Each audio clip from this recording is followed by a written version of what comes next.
بسم اللہ الرحمن الرحیم فقل تعالوا ندعو ابناءنا وابناءکم نساءنا ونساءکم وانفسنا وانفسکم ثم نبتہل فنجل لعنت اللہ علی الکاذبین بلندر الصلوات اللہم صلی اللہ محبان نبی و اہل بیت نبی حبداران رسول و اہل بیت رسول دعا ہے کہ آل محمد کا عظیم اور کریم اللہ اس بہترین عبادت کو اپنی بارگاہ میں شرف قبولیت عطا فرمائے۔ رب الحسین بحق الحسین جتنے بھی ہاتھ اس ذکر میں مانگنے کے لیے اس عزت والے ذکر سے کوئی بھی خالی ہاتھ واپس نہ جائے۔ اللہ بانیان مجلس، حاضرین مجلس، ذاکرین مجلس کے رزق معرفت میں اور رزق ولایت میں اضافہ فرمائے۔ بہت بڑی دعا دل سے مل کے آمین کہیے گا۔ میرا اللہ اس وقت تک کسی علی ولی اللہ پڑھنے والے کو موت نہ آئے جب تک بادشاہ حسین کے نوری محل کی زیارت نصیب نہ ہو جائے۔ حجت دورہ، ضرورت زمانہ، وارث خانہ پروردگار، رہبر معظم سرکار ولی العصر کے ظہور میں تاجیل فرما۔ دعائیں قبولیت تک پہنچائیں، سہارا درود کا لیں اور بلند آواز سے صلوات پڑھیں۔ اللہم صلی علی محمد۔ اجازت ہے؟ یہ مائک چھوٹا کر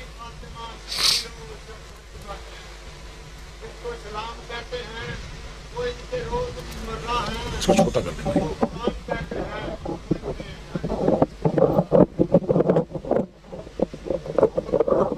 بسم اللہ، ٹھیک ہے، اجازت ہے ذکر شروع کیا جا سکتا؟ جی ٹھیک ہے۔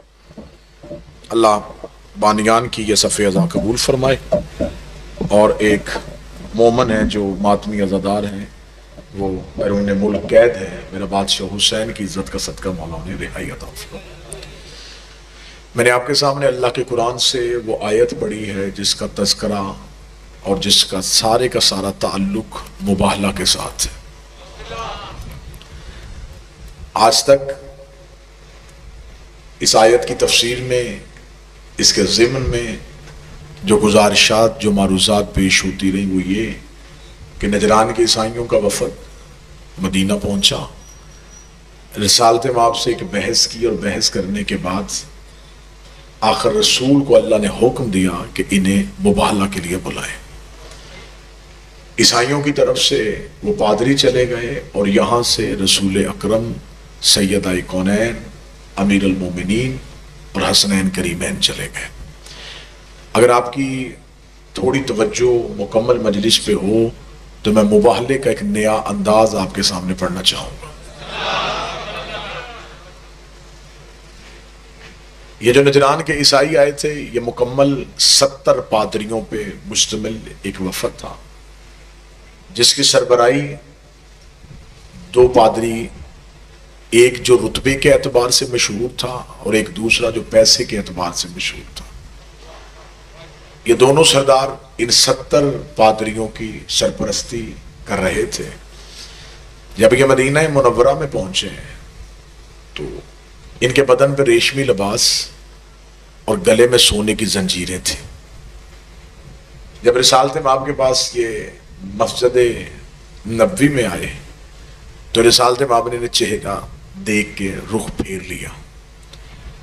یہ باہر گئے اور انہوں نے جا کے صحابہ سے کہا کہ ہم نے تو سنا تھا کہ تمہارا نبی بڑے اخلاق کا مالک ہے، لیکن اس نے تو ہمیں دیکھ کے چہرہ ہی پھیر لیا۔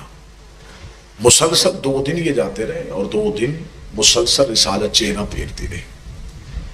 تیسرے دن جب یہ واپس جانے کی تیاری کر رہے تھے تو مسجد کے کونے سے وہ اٹھا جو رسالت کے مزاج کو سمجھتا تھا۔ اس نے انہیں کہا کہ تمہیں رسول کے دہلیز پہ جانے کا طریقہ نہیں آیا؟ سادگی پسند نبی ہے، مرد پہ سونا حرام ہے، اپنے بدن سے یہ لباس اتارو، سادگی اختیار کرو، رسول کے پاس جاؤ۔ یہ رسول اکرم کی بارگاہ میں پہنچتے ہیں اور بارگاہ میں پہنچ کے کہتے ہیں کہ ہم اسلام کی قبولیت اور اسلام کی شہرت دیکھ کے یہاں آئے ہیں، ہم آپ سے چند سوالات پوچھنا چاہتے ہیں۔ رسالت مآب نے کہا پوچھئے۔ انہوں نے کہا پہلا سوال یہ ہے آپ کا حضرت عیسیٰ کے بارے میں کیا عقیدہ ہے؟ رسالت مآب نے فرمایا کہ عیسیٰ اللہ کا نبی تھا، آیت اللہ ہے، بطول ذاتہ ہے۔ انہوں نے کہا اس کے علاوہ؟ فرمایا اس کے علاوہ کچھ نہیں۔ انہوں نے کہا جی ہمارا عقیدہ یہ ہے کہ عیسیٰ عبداللہ نہیں ابن اللہ ہے، اللہ کا بندہ نہیں اللہ کا بیٹا ہے۔ رسالت امام نے کہا تمہارے پاس اس دعوے کی دلیل؟ تمہید میں آپ میرا ساتھ دیں گے؟ میں تھوڑا مباہلے کا پس منظر پڑھوں، پھر ایک نیا انداز مباہلے کا سنوں۔ رسالت امام نے کہا تمہارے پاس دلیل کیا ہے کہ یہ اللہ کا بیٹا ہے؟ انہوں نے کہا دلیل یہ ہے کہ بغیر باپ کے دنیا میں آئے۔ رسالت امام نے فرمایا اگر بغیر باپ کے آنا اللہ کا بیٹا ہونے کی دلیل ہے تو پھر اللہ کے بڑے بیٹا آدم کو ہونا چاہیے، جس کی ماں بھی نہیں تھی۔ رسالت امام کی اس دلیل کے بعد وہ خاموش ہوئے اور مزید بحث جاری ہو گئی۔ رسالت امام مسلسل قرآن کی آیتیں پڑھتے رہے۔ یہاں جبریل نے آ کے رسالت کے قدموں پہ اپنے پرمس کیے، کہا کہ وہ درود بھی بھیج رہا ہے اور سلام بھی بھیج رہا ہے۔ وہ کہہ رہا ہے فقل، کہہ دیجئے، نَتْعُ ابنانا، انہیں کہے کہ یہ بیٹے لے کے آئیں، عورتیں لے کے آئیں اور نفس لے کے آئیں۔ ثم نبتہل فنجل لعنت اللہ علی الکاذبین، پھر جو جھوٹا ہوگا اس پہ اللہ کی لعنت ہوگی۔ اب رسالت امام یہاں سے اٹھے اور سیدھے سیدہ کی دہلیز پہ گئے۔ اب یہاں پہ مباہلہ کا اور حدیث قصہ، ان دونوں کا تعلق ایک ہی دن سے ہے۔ میں پھر جملہ کہنے لگا ہوں، یہ جملہ میرے موضوع کی اب ابتدا ہے۔ حدیث قصہ اور مباہلہ یہ ایک ہی سلسلے کی کڑی ہے۔ 3 دن رسول مسلسل وہاں بحث کرتے رہے۔ 3 دن رسول سیدہ کے گھر نہیں آئے۔ جو روزانہ آیا کرتے تھے وہ 3 دن نہیں آ سکے، اس لیے کہ عیسائی بیٹھے ہوئے تھے مسجد میں اور نبی ان سے بحث کر رہے تھے۔ جب 3 دن رسول نہیں آئے تو اب حدیث قصہ جو سارے پڑھتے ہیں، قاری ہیں حدیث قصہ کے، حدیث قصہ کا پہلا جملہ یہ ہے کہ جابر بن عبداللہ روایت کرتا ہے کہ بی بی کہتی ہیں کہ چند دنوں بعد رسول میرے گھر آئے، فی بعض الایام، بعض الایام سے مراد یہ ہے کہ نبی اتنے دن اس لیے نہیں آئے کہ نبی عیسائیوں سے بحث کر رہے تھے۔ نبی نے آگے سیدہ سے رشتے درکار کیے کہ مجھے بیٹا چاہیے، مجھے عورت چاہیے، مجھے نفس چاہیے۔ اب یہاں پہ میں پہلا نتیجہ آپ کی سماعتوں کو ہدیہ کروں کہ ہمیں تاریخ نے یہ بتایا کہ اسلام کی طرف سے یہ گئے، یہ نہیں بتایا کہ ادھر سے کون آیا تھا۔ میں پھر لفظ کہنے لگا ہوں، اسلام کی نمائندگی کرنے کے لیے رسول گئے، علی گئے، حسنین گئے، سیدہ گئی۔ عیسائیوں کی طرف سے کون آیا تھا؟ کیونکہ مقابلہ ہمیشہ ہم پلہ کا ہوتا ہے۔ مناظرہ، مشاعرہ، مقاتلہ، یہ سارے ایک لفظ ہیں۔ آپ کسی جگہ پہ مناظرے کے لیے کسی کو دعوت دیں، وہ مناظرے کے لیے آئے، اس کے سامنے 6 سال کا بچہ بیٹھ جائے تو وہ مناظرہ نہیں، کیونکہ علم برابر نہیں۔ میدان میں ایک مجاہد آئے، اس کے مقابلے پہ ایک بچہ آئے تو مقاتلہ نہیں ہو سکتا، کیونکہ وزن برابر نہیں۔ اب یہاں پہ مباہلہ ہے۔ مباہلہ اس بات کی ہم سے تصدیق چاہتا ہے کہ اگر ادھر سے سیدہ آئیں تو ادھر سے عیسائیوں کی عورتیں نہیں آئیں، کیونکہ اگر عیسائیوں کی عورتیں آتی نبی کبھی بھی سیدہ کو نہ لے کے آتے، اگر عیسائیوں کے پادری آتے نبی کبھی بھی علی کو نہ لے کے آتے۔ اب یہاں پہ جب آپ نے ممبر سے ذاکرین سے خطبہ سے پوچھا کہ وجہ کیا تھی، نبی انہیں کیوں لے کے گئے؟ انہوں نے کہا جی وجہ یہ تھی کہ آج سچے چاہیے تھے، اس لیے رسول انہیں لے کے گئے۔ میں ہاتھ باندھ کے کہوں گا توہین نہ کرنا اہل بیت کی، نبی کے گھر میں سچوں کی کمی نہیں تھی۔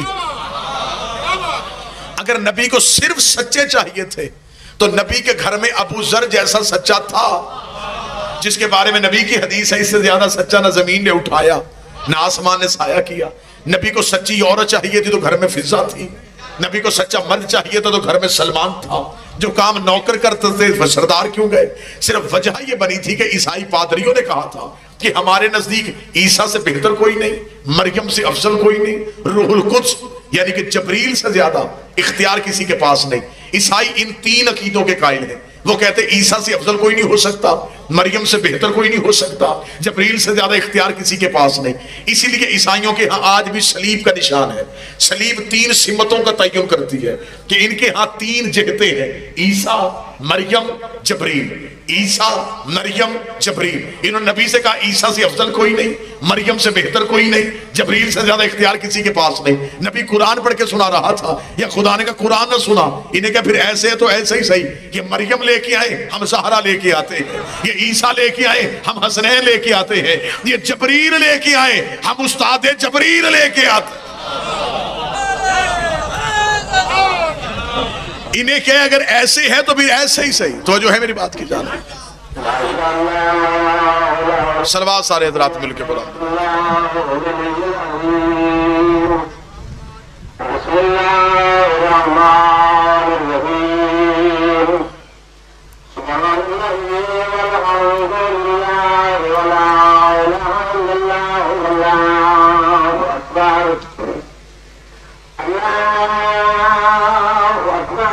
واللہ اکبر. اللہ اکبر.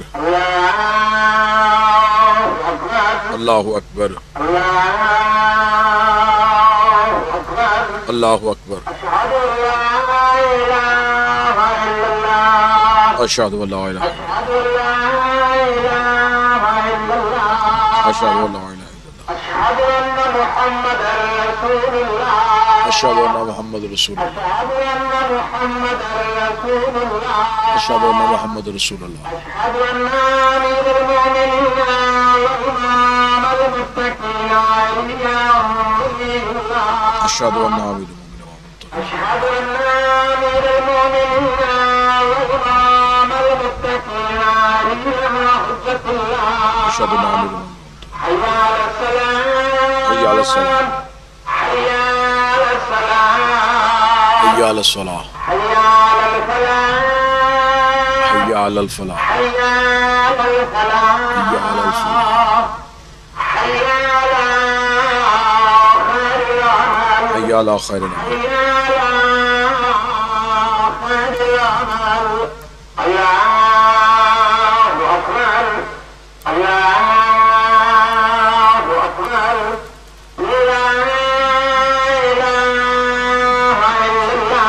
لا الہ لا الہ الا اللہ محمد رسول اللہ. لا الہ الا اللہ محمد رسول اللہ. اللہم اجعل قریب اور بشکر لسان اور اس کے دور اور واجعل عند قبر نبی کے محمد صلی اللہ علیہ وسلم.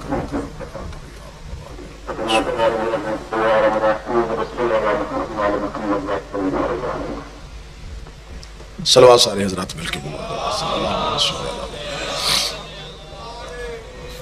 یہ موضوع کے ساتھ متصل ہے سرکار. یہ مریم کو لے کے آئے, ہم سیدہ کو لے کے آتے. مباہلہ ہوگا کردار کا کردار کے ساتھ. ان کے نزدیک جو معتبر ہیں یہ انہیں لے کے آئے, ہمارے نزدیک جو معتبر ہیں ہم انہیں لے کے آئے. یہ کہتے ہیں کہ عیسیٰ اللہ کا بیٹا ہے, ہم ایسے کردار ان کے سامنے لے کے آئے کہ اگر اللہ کا کوئی بیٹا ہوتا تو پھر عیسیٰ نہ ہوتا. اب تفسیر قرآن کہتی ہیں کہ جب عیسائی پادری مباہلہ کے میدان میں ادھر سے نبی پنجتن کو لے کے چلے, عیسائی مباہلہ میں تھے, ابو الحارث ان کا سردار رسول کا انتظار کر رہا تھا. جو ہی رسول یہ پنجتن کا قافلہ لے کے مدینہ کی گلیوں سے نکلے, عیسائی پادری نے آتا ہوا نور دیکھا. نور کا دیکھنا تھا, اس نے 70 پادریوں سے کہا فاسجدو, فوراً سجدہ کرو. انہوں نے کہا کس بات پہ؟ اس نے کہا مجھے نہیں پتا یہ کون آ رہا ہے, لیکن مجھے اتنا پتا ہے اگر ان میں کوئی مستور آ رہی ہے تو مریم اس کے پیچھے آ رہی ہے. مجھے یہ خبر نہیں کہ ان میں مستور کون ہے. اگر مستور ہے تو مریم پیچھے ہے, اگر مرد ہے تو عیسیٰ پیچھے. فوراً سجدہ کر لو. اس سے پہلے کہ اگر یہ یہاں پہنچ گئے, اگر یہ یہاں پہنچ گئے تو یہ جو پہاڑ پیچھے ہے اس نے ان کے آنے کا انتظار نہیں کرنا, یہ ہمارے اوپر آ جائے گا. اب یہ آیت کا پہلا ٹکڑا آگے خدا کہتا ثم نبتہل فنجعل لعنت اللہ علی الکاذبین. پھر جو جھوٹا ہوگا اس پہ اللہ کی لعنت ہوگی. اب اتنا ذمہ دار مجمع مجھے بول کے بتائے, وہ اللہ عالم الغیب ہے؟ بے شک ہے.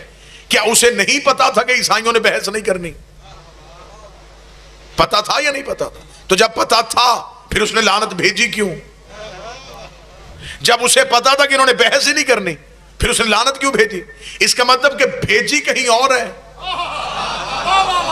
نہیں, آپ ساتھ دیں گے تو میں اگلی سطر کہوں گا. خدا نے بھیجی کہیں اور ہے, پہنچانی کہیں اور ہے, آ کہیں رہی ہے, جا کہیں رہی ہے. مجھے کوئی مولوی مسجد کا مفتی مکہ تک بتائے کہ خدا نے آتی ہوئی لعنت دکھائی, پھر یہ نہیں پتا وہ لعنت گئی کہاں, کیونکہ خدا نے کہا جو جھوٹا ہوگا وہ لعنت کو لے کے چلا جائے گا۔ اس کا مطلب ہے کہ مباہلے کے میدان میں لعنت کھڑی انتظار کر رہی تھی کہ کوئی ان کے مقابلے پہ آئے اور میں ان کے ساتھ چلی جاؤں، کوئی ان کے مقابلے پہ آئے تو میں ساتھ چلی جاؤں۔ اس کا مطلب کہ لعنت مباہلے کے میدان میں انتظار کر رہی تھی۔ عیسائیوں نے کھڑی ہوئی لعنت دیکھ دی، عیسائیوں نے سجدہ کر دیا، عیسائیوں نے جزیہ دے دیا، عیسائیوں نے لعنت کو قبول نہ کیا، عیسائی اپنے موقف سے ہٹ گئے۔ اس کا مطلب عیسائیوں نے لعنت کو قبول نہیں کیا تو پھر مجھے وہ قرآن کی آیت پڑھ کے سنا جس میں اللہ نے قرآن میں کہا ہو کہ میں لعنت بھیجی تھی لیکن انہوں نے قبول نہیں کی، میں نے لعنت واپس بلا لی، یا میں نے لعنت کو رحمت کی صورت میں بدل دیا۔ لعنت بھیجی ہے لیکن گئی کہاں پہ ہے؟ لعنت مباہلے کے میدان میں انتظار کر رہی تھی، کوئی ان کے مقابلے پہ آئے، عیسائی سجدے میں گر گئے، عیسائیوں نے لعنت کو قبول نہ کیا، لعنت نے سفر کرنا شروع کر دیا۔ تھوڑے عرصے بعد انہی پاکستان میں ایک بی بی ایک دربار میں آ کے کھڑی ہوئی، بی بی نے کہا مجھے میری جگیر دے، اس نے کہا تیرے پاس کوئی گواہ ہے تو لے کے آ۔ بی بی کو وہی مباہلے والے گواہ یاد آئے، بی بی نے کہا میرا علی گواہ، میرا حسن گواہ، میرا حسین گواہ۔ اس نے کہا میں تیری گواہیوں کو نہیں مانتا۔ بی بی نے کہا میں بھی جگیر لینے نہیں آئی، مباہلے والی لعنت واپس پہنچانے آئی۔ ثم نبتہل،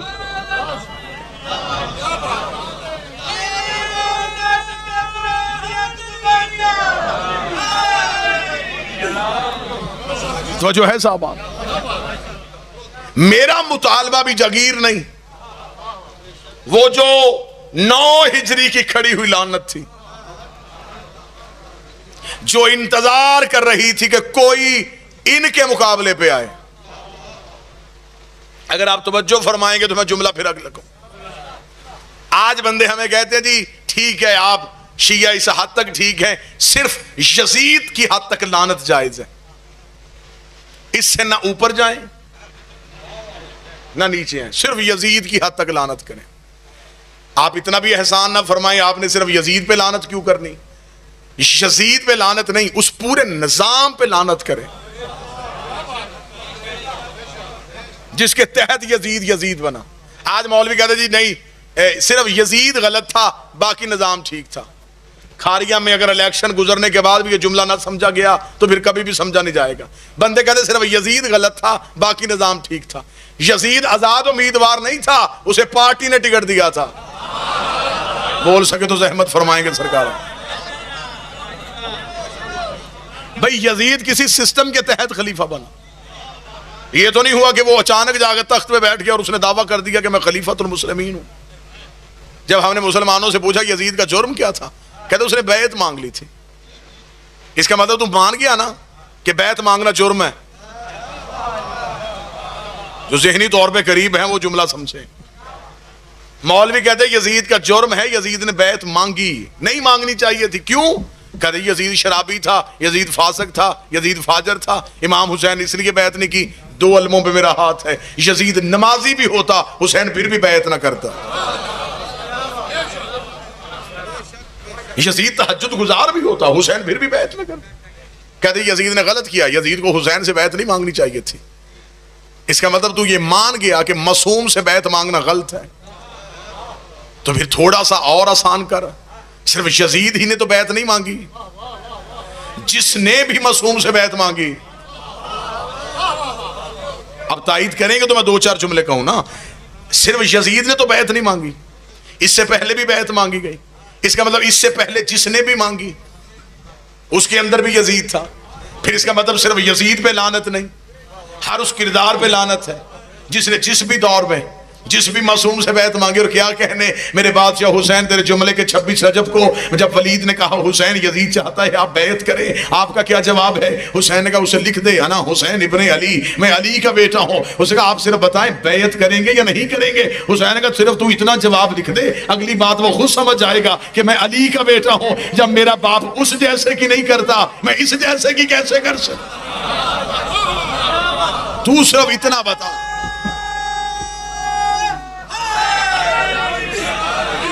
تو صرف اتنا کہہ دے کہ میں علی کا بیٹا ہوں۔ توجہ صاحبہ، اس کا مطلب صرف یزید مجرم نہیں، وہ پورا نظام غلط ہے جس کے تحت معصوم سے بیعت مانگی گئی۔ اب میں اگلا دعویٰ کرنے لگا ہوں اور اتنے ذمہ دار لوگوں کے سامنے کرنے لگا ہوں، سوائے آل محمد کے ماننے والوں کے، سوائے ہمارے، کوئی مسلمانوں کا فرقہ اپنے فرقے کے اندر رہ کے مجھے یزید کی خلافت غلط ثابت کر کے دکھائے. سر نہ ہلائیے گا, زبان سے بات کیجئے گا. سر دعویٰ میں نے کیا ممبر پہ, میں ابھی دلیل دے کے جاؤں گا. سوائے ہمارے کوئی بندہ مسلمان کوئی مہربانی نہ ہم پہ کرے کہ جی ٹھیک ہے ہم بھی آپ شیعوں کے ساتھ مل کے یزید پہ لعنت کرتے ہیں. نہیں, اتنی مہربانی کی کوئی ضرورت نہیں. آپ رکھیں یزید کھاتے میں, اگر کرنی ہے تو پھر پورے نظام پہ کریں. میں مذہب کی وکالت کر رہا ہوں, میں لطف دلوانے کے لیے, تائید لینے کے لیے. میں آپ سے صرف داد نہیں چاہتا, میں مذہب کی نمائندگی کر رہا ہوں. کیوں آپ یہ رائد کر رہے ہیں کہ آپ نے سلیبس میں, نصاب میں, لٹریچر میں کہہ دیا یزید غلط تھا؟ صرف یزید غلط کیوں؟ وارداتی خاندانوں کا طریقہ کار ہوتا ہے, یہ واردات کر کے بندہ ایک پیش کرتے ہیں.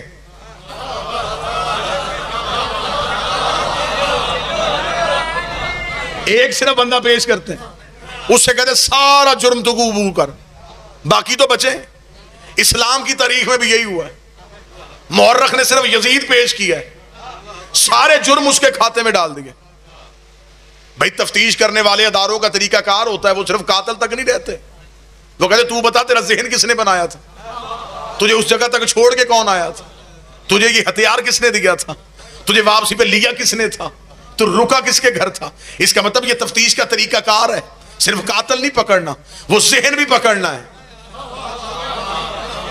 جس نے اسے قتل میں مجبور کیا. ہمیں بھی صرف یزید نہیں چاہیے,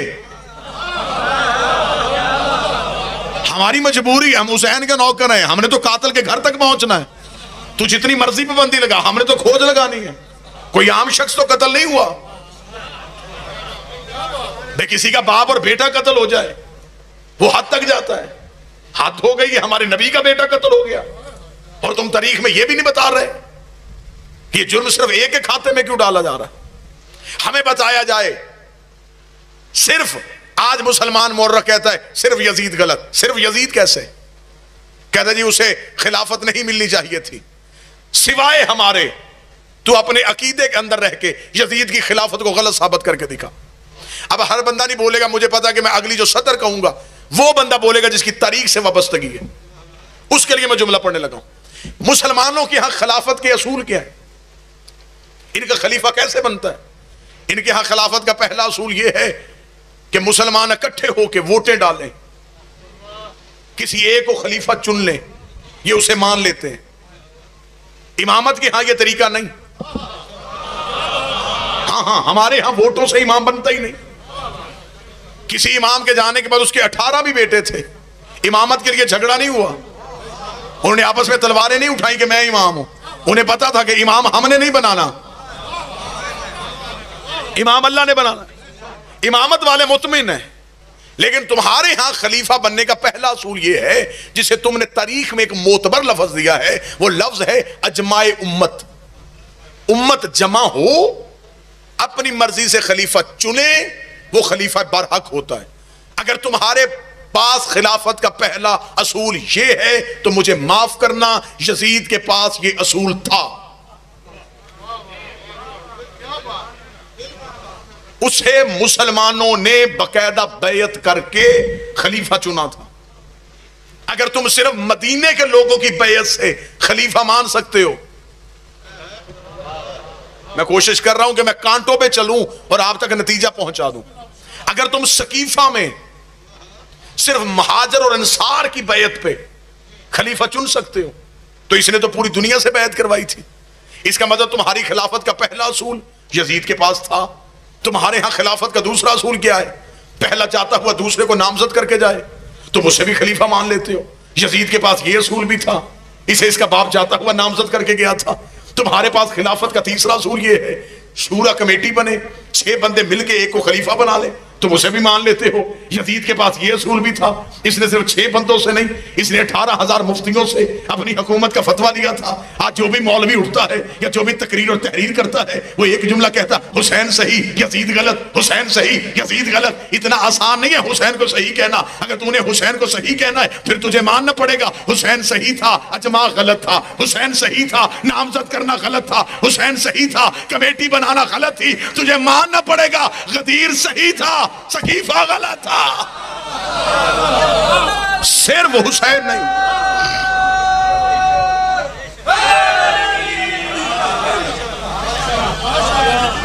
صرف حسین نہیں، امامت کا پورا نظام ٹھیک تھا۔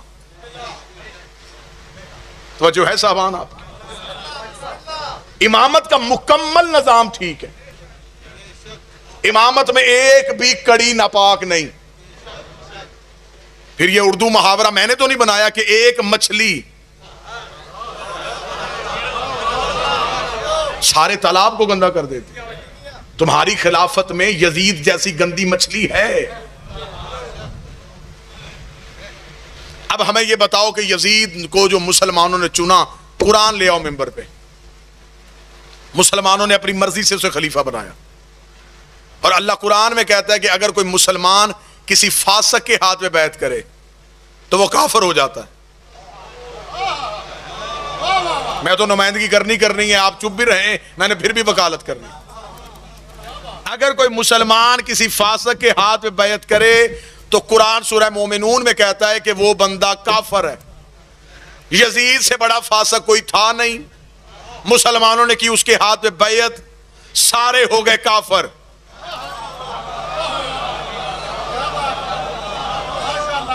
تو صرف ایک یزید بچا رہا تھا نا۔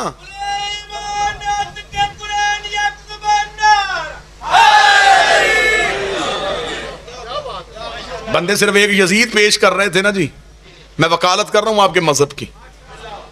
اس کا مطلب قرآن کہتا ہے کہ جو بھی فاسق کے ہاتھ میں بیعت کرے وہ کافر ہوتا ہے۔ تم نے انکار کرنے والے 72 دکھائے کہ ان 72 نے بیعت نہیں کی، جنہوں نے کی وہ لاکھوں کیوں نہیں دکھائے؟ بھئی ایک بندے نے تو نہیں، 2 بندوں نے تو نہیں، لاکھوں مسلمانوں نے یزید کی ہاتھ میں بیعت کی تھی۔ اگر اس وقت یزید کی حکومت کا نقشہ ابھارا جائے آج 2018 میں، تو اس وقت دنیا کے 7 بر اعظم ہیں، 6 بر اعظموں میں اس کی حکومت تھی۔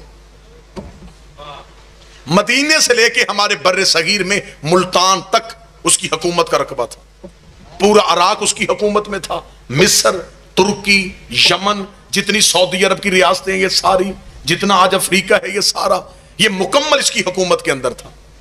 اس کا مطلب اس پورے خطے میں جتنے مسلمان رہتے تھے انہوں نے یزید کی بیعت کی۔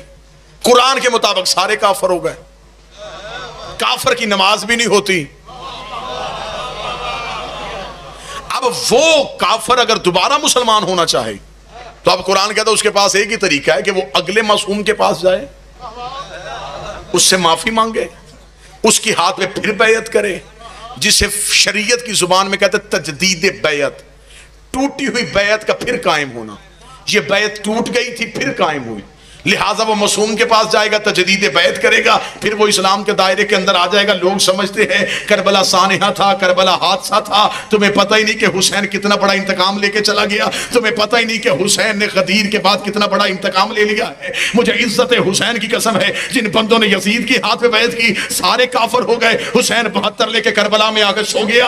اگلا امام سید الساجدین پورا 1 سال شام کے زندان میں بیٹھا رہا۔ امت نے آنا تھا حسین کے پاس، حسین کربلا میں سو گیا۔ انہوں نے جانا تھا سجاد کے پاس، سجاد قید خانے میں چلا گیا۔ اب مولوی ہمیں بتائے کہ وہ پورا 1 سال امت کافر رہی ہے یا مسلمان رہی ہے؟ پورا 1 سال۔ اس کا مطلب ہے کہ یہ پورا 1 سال امام قید نہیں، امت قید ہے۔ کڑی سجاد کے ہاتھ میں نہیں، امت کے ہاتھ۔ امامت مطمئن تھی، کیونکہ امامت وہ ہوتا ہے جو ووٹوں سے نہیں ملتا، امام اللہ بناتا ہے، اور اللہ جسے امام بنا دے وہ تخت پہ نہ بھی ہو وہ امام۔ یوسف قید خانے میں بھی نبی تھا، فرعون تخت پہ بھی لعنتی تھا۔ اس کا مطلب کہ لعنتی تخت پہ بھی بیٹھ جائے لعنتی رہے گا، حجت قید خانے میں بھی ہو وہ حجت ہی رہے گی۔ جیسا کہ سنی میرے بھائیوں کی کتاب موطا امام مالک میں بھی لکھا ہے، ارحج المطالب میں بھی لکھا ہے کہ رسول مولا علی کے چچا تھے حضرت عباس ابن عبد المطلب۔ یہ رسول کے بھی چچا ہیں، مولا علی کے بھی چچا۔ جب رسول دنیا سے چلے گئے تو جناب عباس ابن عبد المطلب نبی کے گھر آئے، مولا علی کے پاس آئے اور آ کے کہنے لگے اے علی تیرے گھر میں جو نبی کے تبرکات ہیں وہ مجھے دے، کیونکہ میں گھر کا بڑا ہوں، خاندان کا بزرگ ہوں، میرے پاس ہونے چاہیے۔ مولا علی مسکرائے، فرمایا چچا عباس بیٹھیے۔ جناب عباس بیٹھے، مولا علی اندر گئے، تبرکات والا صندوق لے کے جناب عباس ابن عبد المطلب کے سر سے امامہ اتارا، نبی کا امامہ ان کے سر پہ رکھا، نبی کی عبا ان کے کاندھے پہ دی، نبی کی چادر ان کے دوش پہ دی، نبی کا عصا ان کے ہاتھ پہ دے کے مولا علی کی آواز آئی چچا عباس اٹھیے۔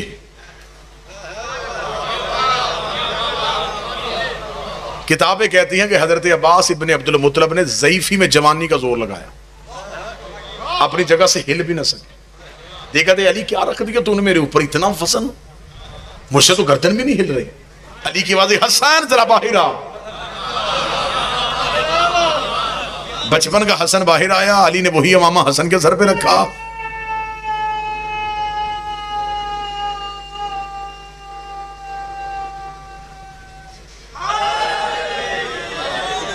وہی امامہ حسن کے سر پہ، وہی ابا حسن کے کاندھے پہ، وہی چادر حسن کے دوش پہ۔ حسن ذرا چل کے دا، توجہ میری طرف کرنا۔ حسن نے چلنا شروع کیا، حسین باہر آ، حسین باہر آئے، وہی امامہ حسین کے سر پہ، وہی ابا حسین کے جسم پہ۔ حسین نے ٹہلنا شروع کیا، علی نے وہی امامہ اپنے سر پہ رکھا، وہی چادر اپنے کاندھے پہ لی، علی نے چلنا شروع کیا۔ جناب عباس ابن عبد المطلب اپنی جگہ سے اٹھے، علی کے بعد چچا عباس چیزیں تو لیتے جائیے۔ فرمایا پریشان اس بات پہ نہیں ہوں، وزن میں نے نہیں اٹھایا، تیرے بیٹوں نے کیسے اٹھا لیا؟ پریشان تو میں اس بات پہ جا رہا ہوں جیسے ابا تجھے پوری آئی ویسے ہی حسن کو پوری آئی، ویسے حسین کو پوری آئی۔ اتنا جملہ کہنا تھا مولا علی کی آواز چچا عباس یاد رکھنا یہ نبوت کا بوجھ ہے، امامت کے علاوہ کوئی اٹھا ہی نہیں سکتا۔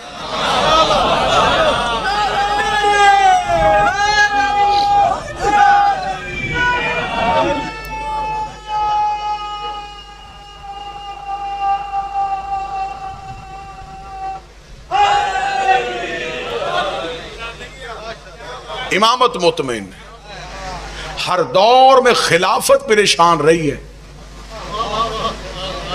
امامت پریشان۔ مسئلہ خلافت نے پوچھا ہے، امامت نے نہیں پوچھا۔ دین کا تحفظ خلافت نے نہیں کیا، دین کا تحفظ امامت نے کیا۔ ہم بڑے خوش نصیب ہیں، ہمارا تعلق سقیفہ سے نہیں، ہمارا تعلق غدیر سے۔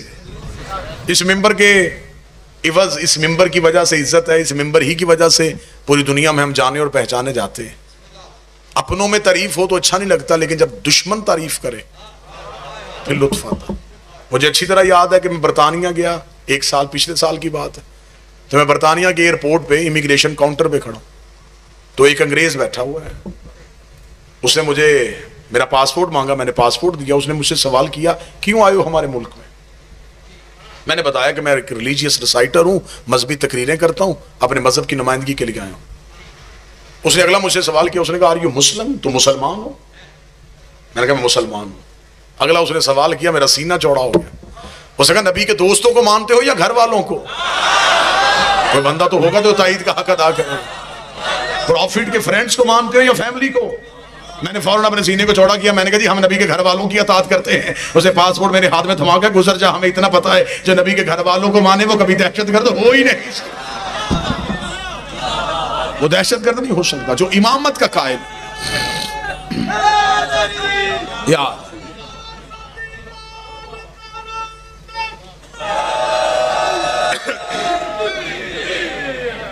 بسم اللہ، امامت کا ماننے والا کبھی دہشت گرد نہیں۔ اگلی سطر اس نے کہی میری آنکھیں پانی سے بھر رہی۔ میں نے کہا تم مسلمان ہو؟ اس نے کہا I am Christian but I like حسین، میں عیسائی ہوں لیکن حسین کو پسند کرتا ہوں۔ میں نے کہا تم حسین کو کیوں پسند کرتے ہو؟ اس نے کہا peace of ambassador of peace only is Hussain, اگر اس دنیا میں کوئی امن کا سفیر ہے تو وہ صرف حسین ہے۔ میں حسین کو سلام کرتا ہوں۔ حسین نے گردنیں کاٹی نہیں، حسین نے گردن دے کے انسانیت بچائی۔ آج عیسائی مطمئن ہے،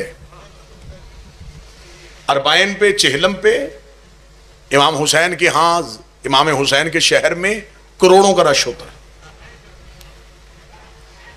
7 انگریز ڈاکٹروں کی ٹیم کربلا گئی صرف کس وجہ سے کہ وہاں انسانیت کا سب سے بڑا ہجوم ہوتا ہے. ہم لوگوں کو میڈیکل سہولیات کے لیے وہاں بیٹھیں گے, لوگوں کی خدمت کریں گے. ساتھ کے ساتھ کربلا میں گئے, ساتوں واپس آ کے مسلمان بھی ہوئے اور حسینی بھی ہوئے. ان 7 ڈاکٹروں کو انہوں نے میڈیا پہ بٹھایا. انہوں نے کہا بغیر کتاب پڑھے تو مسلمان کیسے ہو گئے. جو انہوں نے اگلی سطر کہی ہے, میری پوری تقریر بھول جانا کھاریاں والوں, جہلم گجرات کا نمائندہ مجمع, پوری تقریر بھولنا. ان 7 عیسائیوں کا یہ جملہ میری پوری تقریروں پہ وزنی. انہوں نے کہا تم نے بغیر کتاب پڑھے اسلام کیسے قبول کیا. انہوں نے کہا ہم تو گئے تھے کربلا میں لوگوں کی خدمت کرنے, وہاں جا کے پتا چلا کہ یہاں خالق کی فطرت رہتا ہے, یہاں فطرت کا خدا رہتا ہے. انہوں نے کہا وہ کس طرح. انہوں نے کہا جی ہماری سائنس نے اتنی ریسرچ کی اور ریسرچ کے بعد یہاں تک پہنچے کہ ایک انجیکشن ایک مریض کو لگے تو وہ سوئی دوسرے مریض کو نہ لگانا, ورنہ اس کی بیماری وہاں تک چلی جائے گی. مجھے کہا وہاں ہم نے سائنس کی دھجیاں اڑتے دیکھی, زنجیر ایک تھا, ماتمی 4 تھے, وہی چھری اس کے سر پہ, وہی چھری اس کے سر پہ.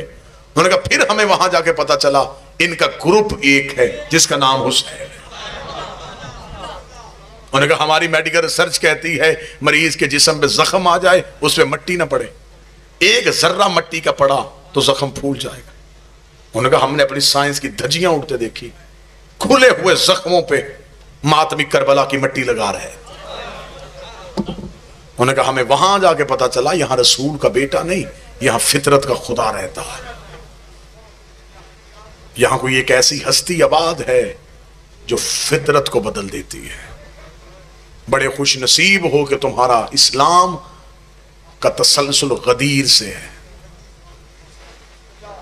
کبھی بھی غدیر نہ بھولنا. ابھی یہ 18 ذی الحج بالکل قریب ہے. اپنے بچوں کو گھروں میں بہترین لباس پہنا کے انہیں غدیر یاد کرواؤ, انہیں غدیر سنو. مولا کہا کرتے تھے غدیر کا انتظام کرو, ایسے نہ ہو جیسے دنیا محرم بھول رہی ہے, دنیا غدیر بھولے, جیسے دنیا نے میری دادی کا دربار بھولا ہے. 2 چیزیں اپنے بچوں کو یاد کروا دو, غدیر اور فدق. محمد کی بیٹی کا دربار میں جانا, جتنی دیر کھڑی رہی ہے صرف رو کے اتنا کہتی رہی ہے مجھے پہچانو میں محمد کی بیٹی.